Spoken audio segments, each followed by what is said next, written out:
భక్తి popular TV ప్రేక్షకులందరికీ నమస్కారం. ప్రస్తుతం మనతో పాటుగా ఉన్నారు ప్రముఖ జ్యోతిష్య పండితులు, అమ్మవారు సేవకులు, దత్తాత్రేయ గణపతి ఉపాసకులు శ్రీ మురళీధర శర్మ గురుగారు ఉన్నారు. మాట్లాడదాం. నమస్కారం గురుగారు. మహాదేవ శ్రీమాత్రే నమః. గురుగారు, రేపు ఆదివారం దశపాపహర దశమి వస్తుంది, 16th. ఆ రోజు విశిష్టత చెప్పి ఆ రోజు అందరూ ఎలా వినియోగించుకుంటే అందరికీ మంచి జరుగుతుంది. ఏదైనా రెమెడీ కూడా చెప్పండి ఇంట్లో చేసుకునేది. తప్పకుండా అమ్మా. దశపాపహర దశమి అనేటువంటిది ఇందులోనే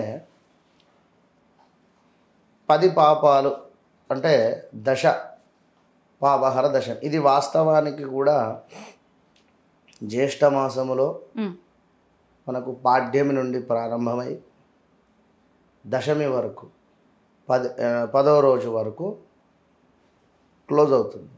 మనకి ఎట్లానైతే నవరాత్రులు ఉంటాయో ఆ విధంగానే ఇక్కడ కూడా నవరాత్రులు అంటే 10 రోజుల దాకా కూడా సెలబ్రేషన్ ఉంటుంది. ఎక్కడ సెలబ్రేషన్ ఉంటుంది, దేనికి ఉంటుంది అనేటువంటి విషయాన్ని చూసుకుంటే, గంగా అమ్మవారు ఉద్భవించింది కానీ లేదా ఒక రాక్షసుని సంహరించినటువంటి సందర్భం కానీ ఇలా చాలా కథలు ఉన్నవి. విశేషంగా మనం ఏమిటి అంటే దశపాపహర దశమి రోజు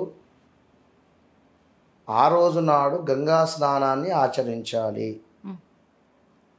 విశేషంగా సంవత్సరంలో ఈ యొక్క జ్యేష్ఠ మాసంలో వచ్చేటువంటి శుక్లపక్ష దశమి రోజు మిగిలిన రోజులలో మీరు ఆచరించండి, ఆచరించకపోండి.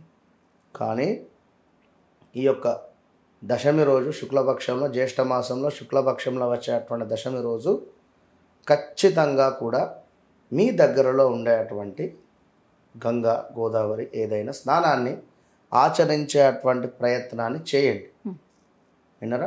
దీని వలన దశపాపాలు అంటే ఇక్కడ దశపాపాలు అంటే ఒక మానవుడు నిద్రలో నుండి లేచినప్పటి నుండి మరలా నిద్రపోయేటువంటి లోపు మానసికంగా కానీ శారీరకంగా కానీ మాటలతో కానీ ఎవరినైనా ఇబ్బంది పెడుతూ ఉన్నారా అనేటువంటిది మన మనస్సాక్షిని మనం ఒకసారి క్వశ్చన్ వేసుకోవాలి. అద్దంలో ముఖం చూసుకుంటే సరిపోతుంది ఇక్కడ. ఓకే, మరి మానసికంగా అంటే మన మాటలతో ఎవరినైనా ఇబ్బంది పెట్టినా అదొక పాపమే. కఠినమైన మాటలు, బూతులు కావచ్చును, మరొకటి అయినా కూడా మాట్లాడినా కూడా పాపమే. చూపు, దేవాలయంలో ఏ విధంగా ఉండాలి, ఏ విధంగా ఉండకూడదు. ఉదాహరణ, ఇద్దరు ప్రేమికులు దేవాలయంలో ఉన్నారు అనుకుందాం. వారు ఏదో కాస్త పక్కన కూర్చున్నారా, కాస్త అన్యోన్యంగా మాట్లాడుతున్నారా, వారు ఆ విధంగా ఉండకూడదు అని మనం చెప్పడం ధర్మం. చూసినప్పటికీ మనం చెప్పకపోయినా పాపమే మనకది తెలిసి. ఓకేనా? ఇక మన మనస్సులో ఒక పరస్త్రీ గురించి చెడుగా భావన చేసుకున్నా కూడా అది మానసిక పాపం, చాలా తప్పు. కనుక ఇవన్నీ ఒక అయితే ఒక పరస్త్రీ గురించి మనం చెడుగా భావన చేసుకోవడం ఇది చాలా పెద్ద తప్పు. కనుక ఈ రిలేటెడ్ తెలిసి కానీ తెలియక కానీ చేసినటువంటి తప్పులను, నా తప్పులను మన్నించు ఈశ్వరా అని చెప్పి భగవంతునికి మొరపెట్టుకునేటువంటి రోజు దశపాపహర దశమి దీనినే. కనుక తప్పకుండా ప్రతి ఒక్కరు కూడా ఇంట్లో ఈశ్వరుని శివలింగం ఉన్నప్పటికీ అభిషేకం చేసుకోండి, లేదా పసుపు గణపతిని చేసుకోండి, లేదా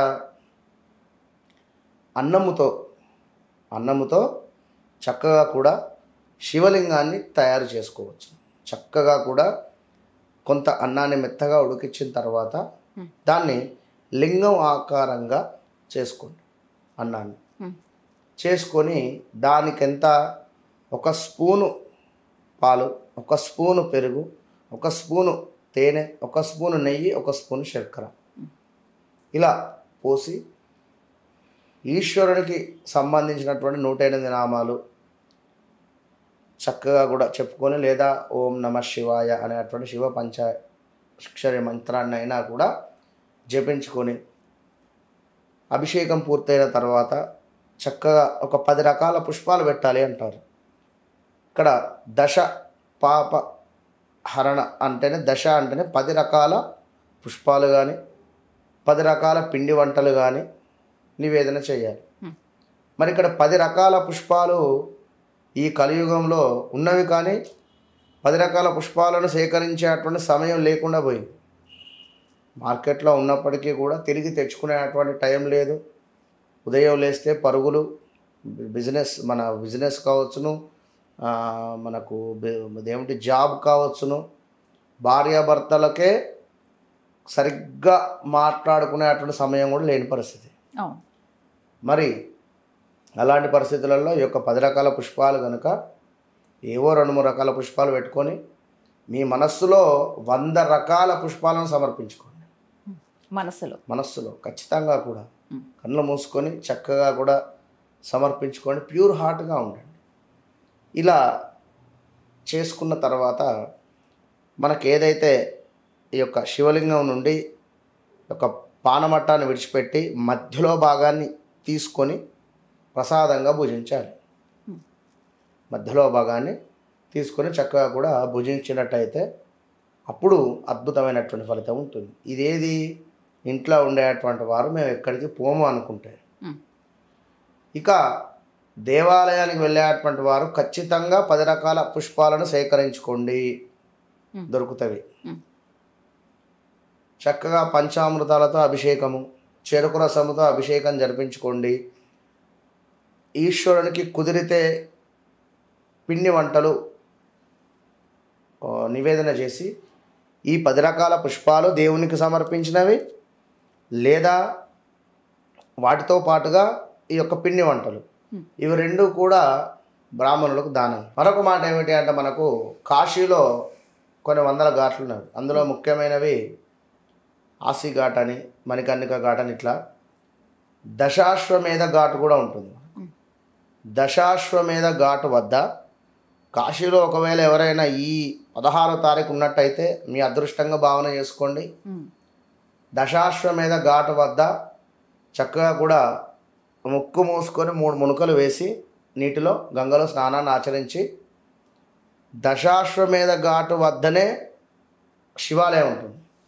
ఆ శివాలయాన్ని దర్శనం చేసుకొని శివాలయం వద్ద కూర్చొని ఓం నమ శివాయ శివ పంచాక్షర మంత్రం కానీ, లేదా ఓం గం గణపతయే నమః, ఇదైనా అదైనా ఒక 1000 సార్లు మీరు జపం చేసుకున్నట్టయితే అనుకున్నటువంటి పనులు అనుకున్నటువంటి విధంగా పూర్తి అవుతాయి ఖచ్చితంగా కూడా. కనుక కాశీలో లేము అనుకున్నట్టయితే ఇక్కడ ఉండేటువంటి వారు కూడా ఓం నమ శివాయ అనేటువంటి మంత్రాన్ని, ఓం గం గణపతయే నమః, ఇది ఎంతో పవర్ఫుల్ మంత్రం. ఓం గం గణపతయే నమః కర్మ తీసేసేటువంటి మంత్రం కనుక ఈ మంత్రాన్ని 108 సార్లు లేదా 1000 సార్లు, కుదిరితే 10,000 సార్లు, ఒక 20 నిమిషాలకు ఒక మాల అయిపోతుంది. కనుక మినిమం ఒక 5 to 8 అవర్స్ కూర్చుంటే, 10 అవర్స్ కూర్చున్నా కూడా 10,000 అయిపోతాయి మీకు. 10,000 సంఖ్య అంటే 5,000 సరిపోతుంది. 5 గంటలు చాలు. ఇప్పుడు గంటకు 3,000 అవుతున్నవి, 2 గంటలకు 6,000, 3 గంటలకు 9,000 చాలు. 3.5 గంటలు కూర్చోండి, 3 గంటల 40 నిమిషాలు ఒక సినిమా చూసినంతసేపుగా భావన చేసుకొని జపం చేసుకోండి. అద్భుతమైనటువంటి ఫలితం ఉంటుంది. జపం చేస్తూ ఉన్నంతసేపు కూడా ఇక్కడ కరెక్ట్గా కూడా కనుబొమ్మల మధ్యలో ఈశ్వరుని యొక్క అభిషేకం చేస్తున్నట్టుగా కానీ, ఈశ్వరునికి అభిషేకం చేస్తున్నట్టుగా కానీ, లేదా సాక్షాత్తు ఆ యొక్క గణపతి అక్కడ కూర్చొని ఉన్నట్టుగా కానీ భావన చేసుకుంటూ జపం చేస్తూ ఉండండి. అద్భుతమైనటువంటి ఫలితం ఉంటుంది. అంతే. మంచి రోజు అందరూ వినియోగించుకోవచ్చు. కాశీ వెళ్ళాల్సిన వాళ్ళు వెళ్ళొచ్చు, లేని వాళ్ళు కూడా ఒకవేళ కాశీలో ఉండేటువంటి వారు మన వీడియో చూసినా కూడా అక్కడ చేసుకోవచ్చు. మంచి రోజు కాబట్టి చక్కగా బ్రాహ్మణులకు దానం ఇవ్వండి. ఈరోజు కుదిరితే 10 రకాల స్వీట్స్ ఇవ్వండి. తీపి మనిషికి ఎంతో అవసరం కనుక మీ జీవితంలో కూడా తీపి వస్తుంది. చేదు సంఘటనలు కానీ, కఠినమైనటువంటి రోజుల నుండి విముక్తి పొంది, గురువు అంటేనే షుగర్కు అధిపతి, స్వీట్ కనుక స్వీట్స్ దానం ఇస్తే గురుబలం కూడా పెరుగుతుంది, మంచిగా ఉంటుంది. అందరికీ వినియోగించుకునేలాగా అన్ని రెమెడీస్ చెప్పారు గురుగారు. నమస్తే.